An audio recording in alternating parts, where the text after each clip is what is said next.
Well, good morning, everybody. Welcome to the Underhood Show presented by Mel Hambelton Ford. My name is Phil Nightingale and Josh Prophet. Good morning, Josh. Good morning. And it is really sunny and 70 today, Josh. We don't have to think it is somewhere. Yeah. It is sunny and 70 today. Every day is sunny and 70. Every day. Get it, tell you. Hey, everybody, welcome to the show. It's a great Saturday morning to be here. Thanks for tuning in. And it's a call-in show. Get this phone ringing, Josh. Yeah. You got the phone? Is the phone turned on? The phone is on and the number is up on the screen. So yeah, and I hate to tell you, Josh, I don't think we're live. You don't think so? I don't know that we're live. Yeah. Yeah. I guess maybe nobody's up out of bed, but normally I get maybe just nobody get you a notification. Yeah, there we go. Anyway, hey everybody, I turned on Salt City Racing 2. We had a fantastic night last night at Salt City, and I guess I need to turn my phone off. Huh? We had a fantastic night last night at Salt City Racing at the fairgrounds. ASCS sprint cars put on a hell of a show. We had 32 sprint cars, Josh. That's awesome. That's the most sprint cars the ASCS Tour National Touring Series has seen all year. Very good. So it was a great turnout. We added the last minute, first of the week, we decided to add stock cars to the program to give the fans another exciting show, because last Friday they put on, a week ago Friday, they showed up with 21 stock cars and put on one hell of a show. And we had 21 more again. Oh, very good. And we had a top three tight finish at the end of the race. Well, there were all three of the three front runners were up there fast pretty high. Mike Petersilly out of Hayes, he's not out of Hayes, out of Great Bend or so. I can't remember where he's from. But anyway, he led most of the races and stuff. And then Tanner Tile and Craig Miller put on a great show for second and third. And it was a last lap pass for Craig Miller. Tanner Tile was out in his brand new car for the first time and put on a great show. But it was a great show with stock cars. And then we had the super stocks. For the first time this year, we had 7 of them show up, and we lost a motor in hot laps for one of them. But those guys put on a great 12-lap A feature. A little late last night, but that's so fun. The 360 sprint cars, we're used to having the 305s there, but them 360s fire up. Let me tell you, it's a whole different ball game. I didn't realize those guys are rapping in the high 8,000 RPMs when they're coming through there, and then they come out for the first set of hot laps. I mean, that zing and the smell of that alcohol. So, well, and I don't know they're chipped, but even still with that half-mile track, I'm guessing they put just a little bit bigger chip in it for RPM. Oh yeah, more RPM. Yeah. Oh yeah. So I got corrected. Hoisington is where Mike Petersilly is from. He put on a great show in the stock cars and from that part too. But the top 3 of those ASCS cars, they were out there zinging pretty hard, and track held up very well. Maybe took a little bit of rubber at the end there, coming through there, and you don't think about those sprint cars. I mean, they don't lift. I mean, it's just wide open, and that wing is plastic, just planting that car to the ground. So we did wear some tires a little bit. They didn't blow any tires or anything. Didn't have to have anybody changing tires or anything else like that. But I will tell you what was impressive to me is a pit stop we did have where a guy kind of hit the wall or did something. And in 2 laps, what they give him to go in and fix the car, they put a whole front axle underneath that sprint car. The whole axle? Whole front axle. I thought they were just changing tires over there. Now, granted, I think they had about 10 guys on that car. Yeah, but even still, that's but yeah, in 2 laps they had that thing, and he went back out and finished the race. So pretty impressive. What I was really hoping for, I mean, the guy that won the sprint cars is from local here, which is very cool. From that part, he put on a great show for everybody. From that part, he kind of led the whole race, and from that part. But Zach Blurton, he's out of Quinter, Kansas, and he's doing the national tour, following them everywhere this year. And but he put on a great show and got it.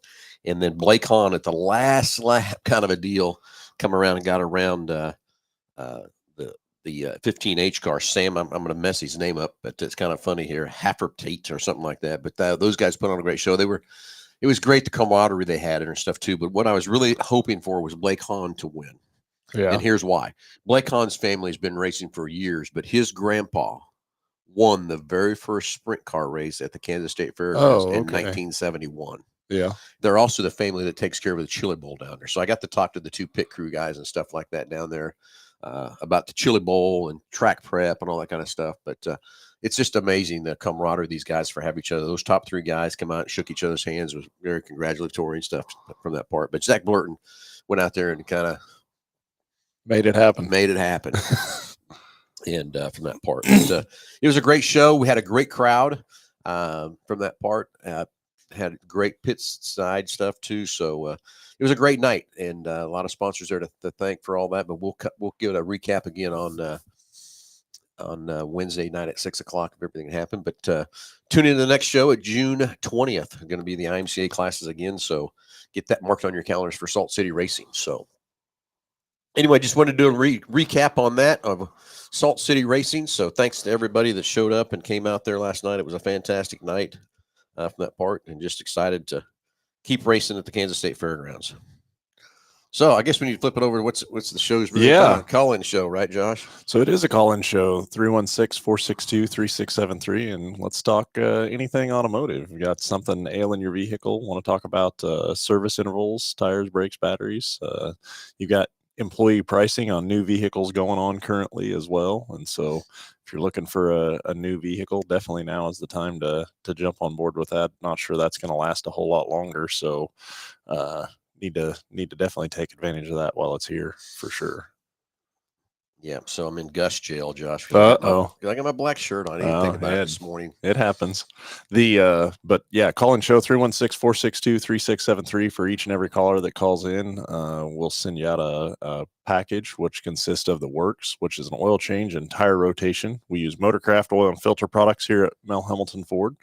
While we're performing that, we're going to complete a multi-point inspection on that vehicle, checking over the brakes, tires, steering, suspension, all the safety-related components on that vehicle, just making sure that it's ready to go for that next 5,000 miles of driving. Get yourself nitrogen for your tires, so you get all the great benefits that nitrogen has to offer. $10 to Mel's Diner, so you can get yourself something to eat and drink while you're here with us. And then BG Products Package, which consists of a can of MOA or motor oil additive for your engine oil, and then 44K for your fuel system. Again, just getting that vehicle geared up and ready to go for that next 5,000 miles of driving.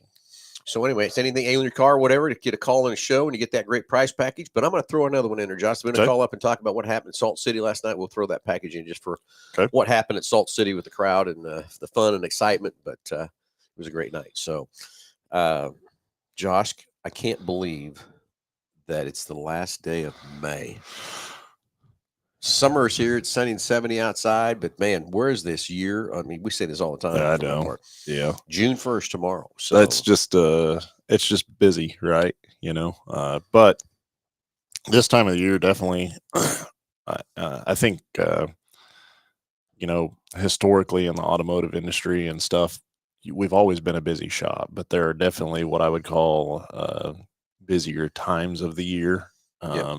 And summer is definitely probably the one of those times for sure, you know, between staff and vacations, but then also people travel more, you know, headed on summer vacations and, you know, a lot of activities going on in the summer, stuff like that. But it's, and then too, I mean, I think the heat plays tolls on vehicles as well, as far as, we're going to be reaching some pretty warm temperatures here later on. And so it is one of those things that definitely I think there are busier times of the year for sure when it comes to maintenance and repair, it seems like.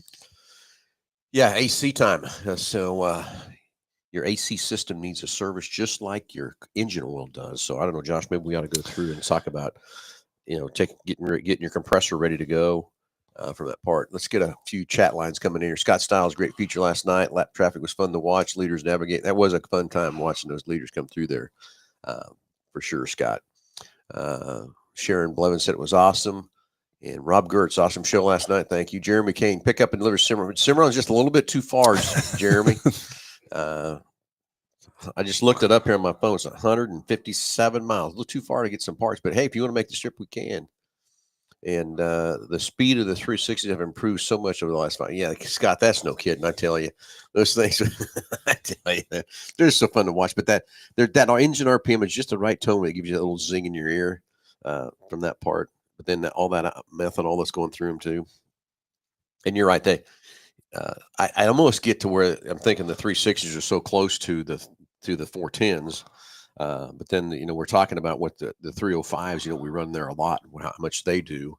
The And now, so we kind of laughing there. They brought that 305 out to get make it more affordable for more racers to race sprint cars. And so now we were talking about it last night. The 305 is becoming what a 360 used to be. Yeah. So now we're gonna have to add another class. And I said it would be a 289 Ford class. So what? And forgive me for maybe not knowing this, but do they do like a non-winged version of that? It's all wing. Yeah, I didn't all know wing if stuff. Yeah. And that's where those wings, the way they got them set up, and you can just watch the cars. I mean, they hit the corner, you can just watch them just sink. Yeah, with the pressure that's being put on them and stuff. I feel sorry for those Hoosier tires, man. they're taking a little beating back there. They're taking a lot of beating back there. What what really surprises me just in dirt track racing is how much aerodynamics plays into that equation. And the reason I say that is because I don't know, I'd read an article years ago, and it was in regards to Ram Air and, having like a cowl hood or a Ram Air hood and kind of what that did. And it didn't really gain anything performance wise until, above, I think that the stat at the time was around 120 mile an hour. As far as I think that's all they knew back then. Yeah. Well, yeah. And you think, okay, well, if you're not really helping performance wise, how much that plays an impact on the suspension and weight distribution and stuff like that from just the force of air going across the vehicle and how much it plants it. But there's so much that goes into one of those cars. Every time I'm back there looking at yours apart or whatever, and everything's got to work together, it's a deal. Yeah. And you make a little change here, a little change there, and it's a drastic thing what it can do. But aerodynamics is crucial. It's more crucial. Scott's talking about 5 years, how much the 360s have changed. Well, I'm going to tell you, we've been racing that modified for 10, and it's the aero has become crucial in that modified. I mean, last Friday night, Jake took the nose kind of off of the car, and you could watch it. I mean, it was just not handling like it needed to handle. It wasn't near as good, coming off the corners and stuff too. But then when he would, be coming down that back straightaway, and of course at Dodge, I mean, it's at Hutch, we're running so much faster, because of the half mile and stuff. But man, aero is a big deal now. That late model, I mean, I didn't really notice a late model that much until I got one. And the way that body's designed, and it's almost designed like a sprint car wing to suck it down to the track. The just watching the cars in the dust on the track and watching that dust, just how it runs over the body lines of the car and stuff like that. It's definitely impressive for sure. Yeah. Rick says, great show last night. Great to see Scott Styles last night. Jacob had a good time. You guys are having a lot of fun down there. Rick and Jacob, his son, always come to a lot of races. I think they're if they could go to races every 7 days a week, I think they would. So great supporters and great fans for the sport, that's for sure. But there's a lot of great fans out there last night. We had the APAC night last night, and a lot of people came down in the pits and stuff. Of course, we sold so many pit passes, it was crazy. I think our pit pass to car count ratio was probably a world record for how many pit passes. We ran out of wristbands. We had to go get Oh, more. really? Yeah, so that was a good thing too for that part. But I think everybody's having a good time last night at the Salt City, and it's fun. Good to see everybody, and the people that were on the stage were having great time too for that part. So anyway, so we keep switching back and forth. Yeah, what we the do. show's supposed to be and what racing's supposed to be and all that kind of stuff too. So hey, let's get the phones ringing. 316-462-3673. You want to talk about anything about your cars or any new cars? That's what your show's about. Or if you want to talk about Salt City last night or anything, you might have a question, you get this great price package about over $130. Get the phones ringing. 316-462-3673, and that number comes right to the front desk of the girls. Tell the girls you want to get patched to the podcast. We'll get you back on the phone and see what's on your mind this morning. And of course, Mr. Tim Danny. Morning, Ricky and Cal. I forgot who's who yet. You're Ricky. There's no doubt about that. I got called I got called out again on this Talladega Nights. Yeah, Talladega like Nights. You don't know. Mm-hmm. Yeah, I got called out on that deal again. Yeah, this week I had it was Lisa calling me out on it. Oh, really? She thinks it's bullshit that I haven't watched that show. I will tell you, I'm telling the truth. I don't lie. That's why I'm still left-handed. Good Lord made everybody left-handed until you lied. That's why I'm still left-handed. But only time I've watched that show start to finish is when coming back from Illinois. We took Jake's car up to Willie's carburetor and got it all tuned up, and we're on the way back. And I set that iPad on Jake's console, so I didn't really watch the whole show, but I kind of listened to the whole show. So that's the only time I've done that. Now, he believes me, and he believes was calling me out in front of a bunch of people in my office on this week, saying it's also that t-shirt gun incident that I was not involved in. No, you were 100% involved in it. It's just whether you pulled the trigger or not. I did not pull the trigger. So if everybody wants to know about the instance with the t-shirt cannon gun, I'm sure everybody has seen us somewhere. Even last night we were shooting the t-shirt cannon gun in the crowd and stuff, but sure you've been somewhere and caught one of our t-shirts or something. We've been shooting out of that gun for, God, that gun's I can't imagine how many shirts it's shot. We've had that gun at least 15 years. I would, maybe more. I would guess that, yeah. Maybe more. But anyway, the incident of the show, we had an event here at the dealership. And it was a back to school or the tailgate deal, wasn't it? High school tailgate deal, I think. Yeah, it was one of the first or second ones that we'd done, and we actually had the news here and stuff. And me and Logan were in the back of the Deuce shooting shirts, and that gun jammed for some reason. Yes, it did. I've never had it jammed. I know it's a freaking t-shirt gun. It shoots wouldn't shirts. go. You hit the button and nothing would happen. So the button jams what I'm trying to get across, okay, that you push the button and shoot them off. So I handed it down to Logan, and he's got it in his lap, and we're looking at it, trying to figure out why it wouldn't go.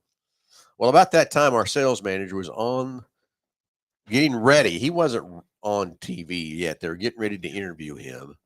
And Logan hit that button, and I'm telling you, that shirt was still in that gun, and it shot out of there, and it hit him right in the butt. And I couldn't take it. I was laughing so hard. It was so damn funny. And I got accused of pulling the trigger. I didn't even push the trigger. And then everybody said it was planned. No, it was not planned. We were sitting. I remember Logan sitting in his lap. I'm looking at the gun, and he hits that deal, and I see that shirt shoot out there. It hit him right in the butt. Oh God! He turned around. Then he's got to put on the act like it broke his leg. Everything else. So Logan and I, there's no way you cannot laugh at that. What's funny is there's probably 4 different stories to this deal. No, it's the same story I told every time. You've consistently told the same story. Yeah, back to that left hand thing. Yeah. Yeah, very much so. So anyway, I think at the split moment, Lisa was a little pissed that we were laughing that hard. But then after the fact, I think she started laughing too.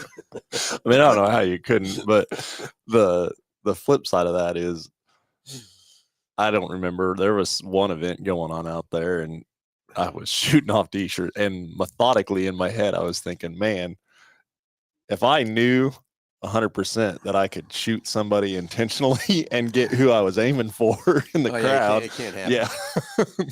Now I will tell you that I had one night this was the night we had the fights out there. We had the big had the cage set up out there.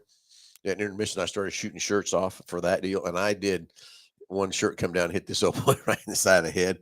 He come flying out of his chair. He was ready to whip somebody's butt, and then he saw it was me with the t-shirt cannon gun. So kind of fun times we've had here with that kind of thing too. So anyway, so that's the 2 stories I get called out on, is that that was planned, of shooting him in the butt, and the other one is me watching Talladega Nights from start to finish. Not happened. So anyway, 316-462-3673. So now, Josh, we can kick it back over. Yeah, it's AC time. Well, so what are you flipping? No, I'm good. Good on AC time, because this is definitely a time of year where we start to see a lot of an influx. And hey, it's hot. I don't have AC, or it's not cooling quite right, and stuff like that. But just anything really outside of the oil change, I've had this week, not to switch gears on you or anything, but this week I was speaking with a couple of a couple in regards to a transmission service, and I would say that's probably the number one thing that people are hesitant about servicing, and I don't understand why. And here's why I say that. Just having the knowledge of the industry and knowing the importance of fluid and good clean fluid, like how is it from a consumer standpoint that you would think that it's okay just to run the same fluid indefinitely in any component, whether it's an AC system or a transmission or a differential? And so then a lot of times what you get is people say, okay, well, I've had a past experience of, I change out my transmission fluid and then it causes a problem, or you hear stories of that. And I guess what my thing is to that is, if that's the case and that's actually happened, then you waited too long to change that fluid out to begin with, right? Exactly correct. When it's called preventative maintenance, Mhm, not you can't go flush something and it's going to fix a problem. and I don't, time and time again in this industry, I've heard of people say, okay, well, I'm having this issue, so now I want to do this service, and it's too late. Too late. You've done got the toothpaste out of the tube. And you can't put it back in. No. And I think of any fluid at all, like its job is to extract heat out of those components. And everybody thinks, okay, fluid lubrication, and it does lubricate, Yep. but the number one job of that fluid is to get the heat out of those components and get it away from the vital the vital components. Right. That's like everybody. I don't know if you know this or not, but you have your engine coolant, you have your engine oil. Your engine oil cools your motor more than the coolant cools your motor. From that part. So that's the same thing with your transmission fluid. Same thing with your differential fluid. Same with your power steering fluid.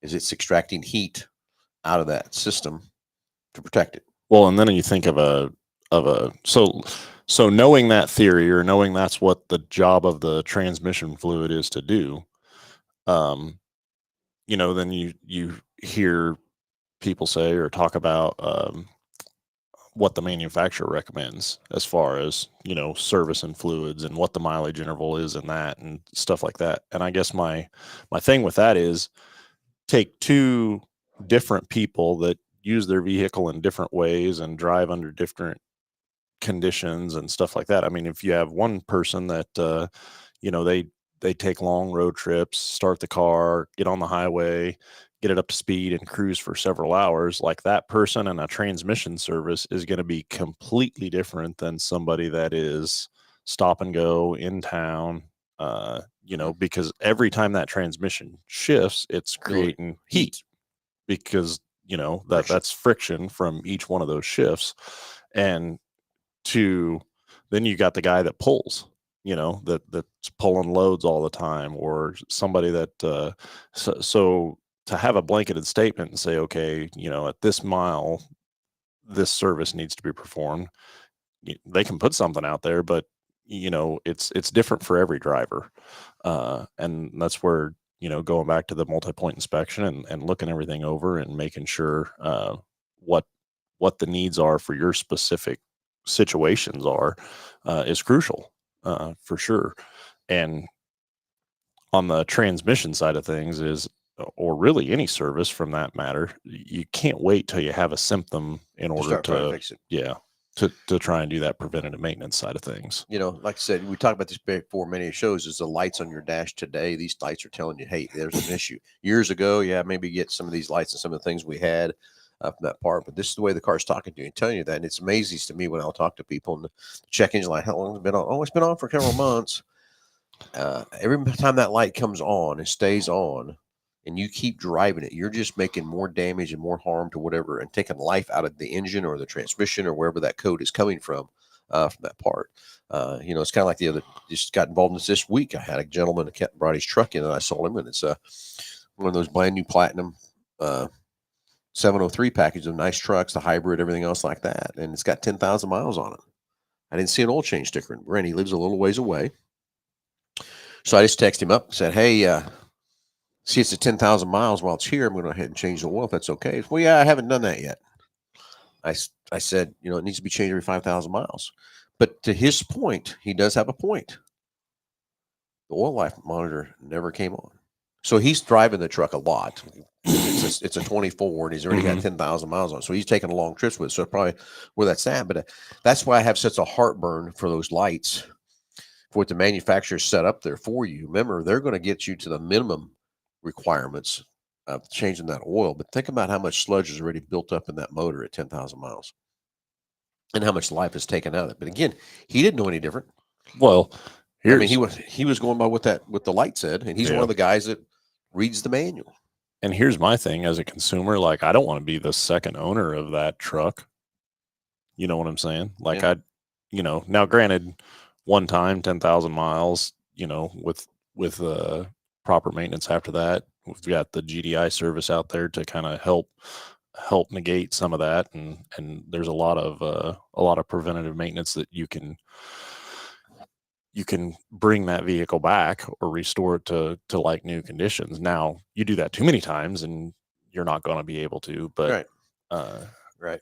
So just remember, you need to sit down with us and let's look at your driving habits, look at what you're driving, how you're driving, what you're doing, and build a preventative maintenance package for you that will help you get your life out of your car from that part. You got to realize that the manufacturer cares about one thing, that's to get you through the warranty period. They could care less after that what happens with that car. And they're going to put the minimum in that owner's manual, what you need to do. And I just get over how many times over the years I have had disagreements with consumers about what's in that owner's manual versus what we've recommended for them to do. And they don't want to, and people get frustrated and don't want to do even what's in the minimum of the manual. It's okay. You don't have to do it. Yeah. Just don't get mad at us when it breaks. Going back to the old Fram commercial years ago, either pay me now or pay me later. And I will tell you too, like there's never a situation that I've been frustrated with a customer or didn't want to honor whatever it was that they chose to repair or not repair on their vehicle, or maintain or not maintain on their vehicle. And there's several reasons for whatever their decision is. My biggest thing is I want them to be informed, right? Yeah. And when day in and day out, I can walk through the shop and see multiple jobs that are taking place or happening that would be a cheaper repair fix, or in some cases not even have to be repaired, based on different service intervals or different maintenances. If a customer had done this, and this wouldn't be here. Right. And my biggest thing again with maintenance is, although it's inconvenient to pause or take time out to get it done, but when it comes to maintenance, you get to select when you have those performed. It's at a convenient time for you. The expense of it is not it's not a breakdown, right? And so, yeah, it's an expense, and yeah, it takes time out of your schedule to have to perform those things. But if you delay the maintenance side of it and end up having to have a repair because of it, now the vehicle's broke when it's broke, and I guarantee it's going to be the most inconvenient time. You may not have planned for a budget to repair that vehicle as well. And so it's a surprise repair, and if you don't do it, like, the vehicle's down, it's broke. Right. And so, there's just so much to be said about good maintenance on a vehicle. And then, I'll even throw it back on the sales side of things is, how many times have we been to an auction and picked up a car and got it back here and like, yeah, this car is just a piece, right? Well, I'm going to tell you, we are so short on used cars right now. We've been trying to do everything we can to get our inventory built back up. So I did go back to the auction for a few times to try to find some cars.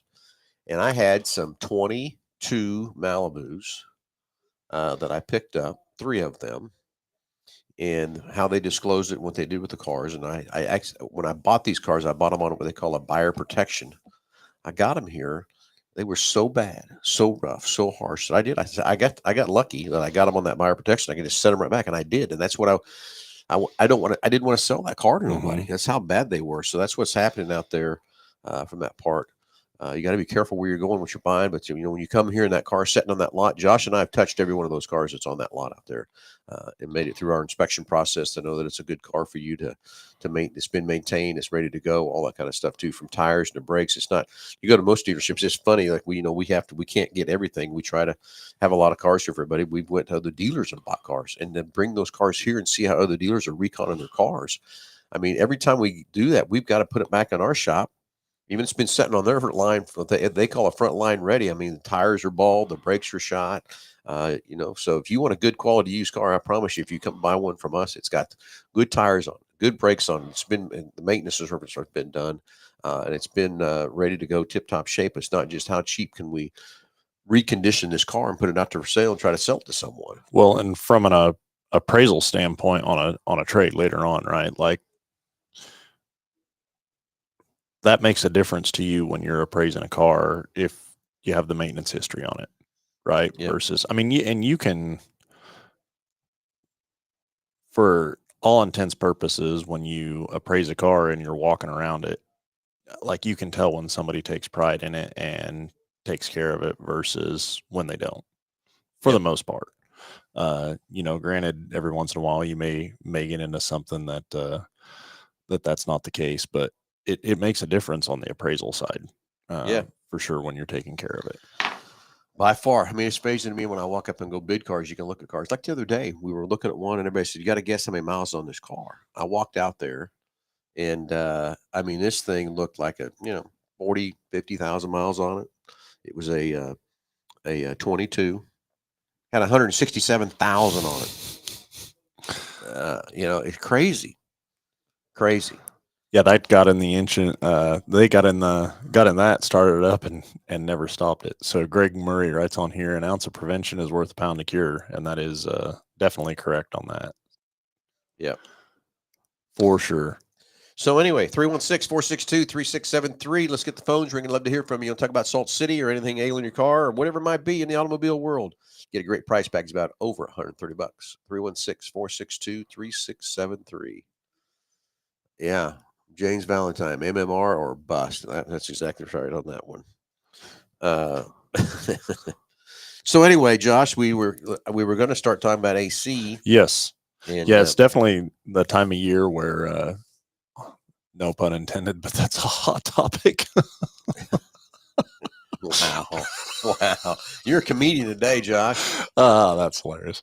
Anyways, yes. So this time of year for sure, it's influx of that going on and people having concerns. It never fails. You get the very first hot snap and here comes the phone start ringing. And, there's when you're talking about AC or refrigerant, it's just like every other lubricant in the car in the form of there is oil in those compressors, in the AC systems as well. And then along with that, the refrigerant, there's just like your home units, there's the lines are rubber and permeable, and there's places for that gas to escape slowly over a long period of time. And I think I view like AC systems kind of like a brake pulsations, and that is somebody that owns the car and drives it all the time every day may not know as something slowly weakens, right? Or you slowly develop a brake pulsation. But when eventually that car will kind of stop cooling as well, getting as cold, especially at an idle or pull up to a stoplight, and it doesn't seem like it's cooling quite as well under high load. And those are all kind of warning signs of your refrigerant's low. And years ago, you could lose a lot more refrigerant just because the capacities of these systems were so much greater than what they are today. I mean, we've got this new refrigerant, I guess it's not as new. It started out in about 2017, 2018, 1234YF. I'm not sure who made that name, or just when it came up with some different name and all the other ones we already have. But that stuff, I mean, systems years ago would take 3-4 pounds of refrigerant. Today, I mean, it's nothing to have a pound of refrigerant in something, Yeah. It was, back in the day, you charged them. You just watched the pressures on the gauge, and once they got to a certain pressure, you stopped. Yeah. Now today, that's not even close to how you're servicing these cars today. Well, and then I see, I don't know that I've seen one for the 1234YF yet, but I'm sure they're out there, or will become available here shortly, but these self-serve refrigerant cans that have the valve on them and a gauge on them and stuff like that. And I just think, oh my goodness, that is so bad. Yeah, that is so bad for AC system. Please don't grab one of those cans and stick it on your AC system, even if it is blowing hot or whatever. You're doing the wrong thing, the wrong stuff. You're putting humidity in your system. You're putting air in your system. It's not a good deal. Just the difference between refrigerants as well. I mean, there's different, although it may be the same R34A labeled refrigerant, there's just different quality in the refrigerants itself. And it is crucial what that system holds and takes. And, if you're overcharged, you're going to be putting a lot more heat. I mean, these things generate, there's kind of on average, they run around 250 PSI of pressure, an AC system. And I've seen them, they call them, pop off valves or pressure release valves that upwards of 400 PSI. And just the amount of heat that is generated in that system when there's that much pressure in there is crazy. And so if you're overcharging the system, you're overcharged or undercharged, you're doing such a disservice to the system and making it work so much harder. It's so much crucial today, the amount of freon it's in. That we have to measure these things to the 10th of a pound. You got to have the proper equipment to measure that amount of the quality of a scale, the accuracy of a scale to measure that freon. You measure it in weight is how you measure it, not volume. And to put that in there correctly, I remember, Josh, this was back in my days working with my dad, and I had a guy roll in with his Monte Carlo, and he just picked up a case of R12 freon, 1 pound cans. He says, here's a case, a chemical case of 12. He said, I just bought these. I want all 12 cans put in that car. I want my AC to be that cold. Well, he didn't understand that don't work that way. He thought, put all more freon you put in it, the colder it's going to get. How many, years ago, it was nothing to order a vehicle, right, without AC or a vehicle without AC. So how many AC systems have you start to finish put on a vehicle or something like that? I can remember Rangers, I think, were real common about it. And like the S10s, you'd buy a little S10 pickup, and then they'd have like an accessory kit that went on with it that was the AC unit. Yeah, when I was up in Topeka, we had a Honda store too, and we had Mitsubishi store. Most of those cars came with no AC, and then as the customer bought it, you added it to it. Can you imagine now a brand new vehicle with? I don't think they have. Oh yeah, I can't imagine there's a manufacturer out there that doesn't make it a stock option. Yeah, it has to be stock standard equipment now too. This is just amazing. We can sit and talk for days about different how things have changed and all that kind of stuff too, with these systems and stuff, and how I used to wrench on cars versus how these guys wrench today. But again, if you see I see that commercial, they show the guy driving down the street and he's sweating. He's got a dog in there. His dog jumps out, runs in the parts store, grabs a can of stuff, shows him, puts it on, and he's in there. Oh, it's all nice and cool. That is so farce and so bad and so wrong. And it truly might get you some cool air for a little period, right? But if the pressure's too high or too low, like, you're doing damage to the system that is going to only be repairable by replacing the system, and then the other thing I think of or see is like that stop leak stuff. So not necessarily specific to AC systems, but they do have it out there for AC systems as well, but all the other fluids, power steering or transmission or stuff like that. I mean, all that is a chemical component that makes softens the seals and makes them swell. And so there may be a season in which that stuff works for the problem, but what's going to happen is over time, it's going to be way worse. And you're going to get into a lot more component replacement than just what's wrong with it now today. Get that too. So anyway, just don't let the professionals take care of your AC system on your car, but also do yourself a benefit and have it serviced once a year. And basically what we're going to do is we're going to hook our machines up to it. We're going to suck everything out of that Freon system so that we know how much is in there. We can tell if you've got a leak, because it's going to be a crucial leak if you have to. And then we're going to put it under a vacuum, because that's the proper way. You got to charge it, get a vacuum out, make sure that no humidity got them. We put the connections on or anything else like that. And make sure it holds a vacuum. That's one way of checking for a leak. If you do have a leak for that part, if it can hold a vacuum or not. So I got a question for you. Yeah. At what point in the vehicles that you've had and the different motors and stuff that you went through your TA, did you sacrifice the horsepower for AC? None. So I'll back up. TA never had AC in it? Do what? The TA never had AC in it? Oh, yeah, I had AC. I Okay, had so- AC. I had AC in every car that I have except my 73 Nova. I set it up just strictly for a drag car, but it did not have. I took it out Really? because I was dragging and doing. That's all I did with that car. But every other car I had, it had AC, baby. It had AC. Every one of them. Not one did I take the AC out. Really? Nope, not one. I enjoy that AC too much. Not So one. there's your answer on how true of a racer. Yeah, only the Nova. I stripped the Nova down as weight as much as I could, all that kind of stuff, and did suspension work on it to get it to launch different and all that kind of thing. But the AC come out of that thing, heater core come out of that thing. But every other car that I had, no, there's an AC compressor on every one of them. So years ago, I was trying to think. So, obviously, modern vehicles when they got to a PCM, but there was a cutout switch, right? When you went to wide open throttle, they'd kill the compressor on. Oh them. yeah. I was trying to think of how they did that. Well, back before when you had just carburation, it went off the throttle. They had a deal right there in the carburetor. When it went wide open, hit it, and knocked the compressor out. Oh, like Okay. a detent switch or whatever. Detent switch. Okay. Then when it came into the throttle position sensors, in the cars, then they would see it go wide open throttle. They would shut the compressor off too. Feel the car get hot, and off you'd go.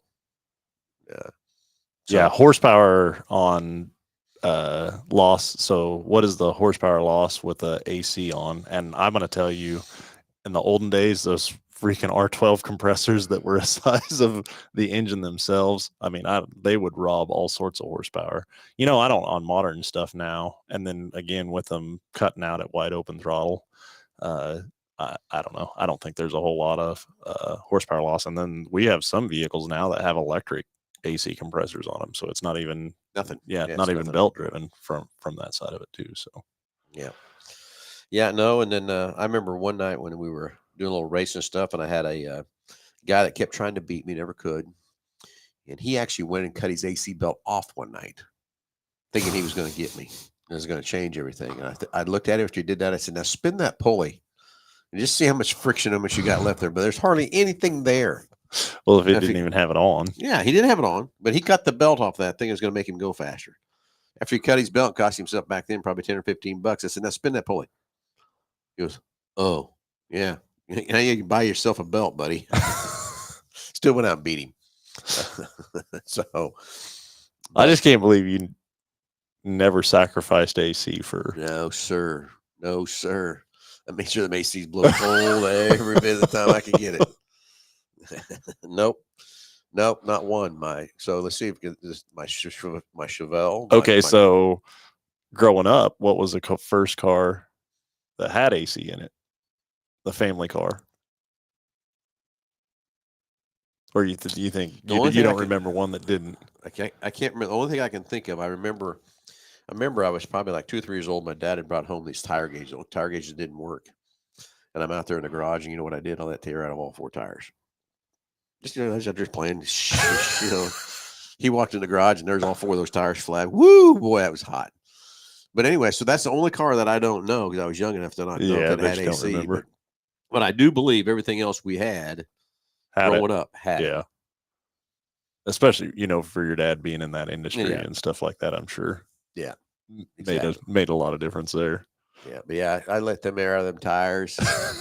Those tires had them. And he walked in by the time I got the 4th one all the way down. That was a fun day, let me tell you. It was a green Chevy, probably an Impala, like a 63. And I sat there. I was having fun.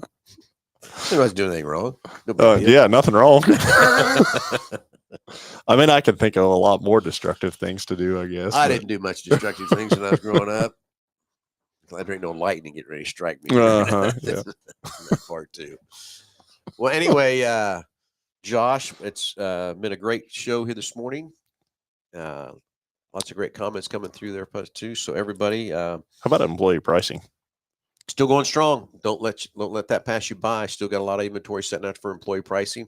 Just so I can explain that to you, you got MSRP, you have invoice, then you have D plan, which is what we buy cars from us. And now this employee pricing is another step lower. It's like you're a Ford employee, not a dealership employee pricing that's on these cars. And all that pricing is on the cars on our website. So it's very easy to see what you can buy a car for today. We now have a new website out there too. So check that out, mhford.com. Check out all the new features and things we have on that website. You can dial your payment in for you. Check everything out there from that part. Check out our website, mhford.com, and don't miss out on employee pricing. And I promise you, no one's got the inventory we got to give you the right volume and to choose from and everything else. Too. Selection. So, Yep. Selection too. So anyway, after today, it's June 1st. Can't believe we're halfway through the year. And then what's your next Salt City event? June 20th will be our IMCA event. So don't miss on that. Get your calendars on there for June 20th. And it'll be a fun time there on that part too. So get everything ready to keep racing at Salt City Racing. From that part. If you missed last night, sorry, but you missed a great show last night. Those sprint cars put on a hell of a show. And the stock cars did a great job too. So all the stock cars that come and raced with us. Appreciate all those guys at last minute that jumped in there and got on there, but had another great turnout for those guys and put on a hell of a show for that part too. So everybody, thanks for tuning in. Thanks for watching. Have a great Saturday. Stay warm, stay hydrated because the heat's coming. And hey, tonight, 81 Speedway. It's racing out there. A lot of classes running out there too, but Team 3J will be back on the track with the late model. So come see Team 3J as we race on 81 Speedway and see what we can do with those late models tonight out at 81 Speedway. So if you're looking for something to do tonight, head out to 81 Speedway. Should be a lot of fun, a lot of excitement with all the classes they got out there too. So I'm sure they'll have a great crowd and a lot of entertainment, and see how everything goes with Team 3J at 81 Speedway. Everybody have a great Saturday. Tune in Wednesday at 6 o'clock for a Salt City Racing update also, and then we'll tune in next Saturday morning, 9 o'clock for Under the Hood. Everybody have a great Saturday. Talk to you soon.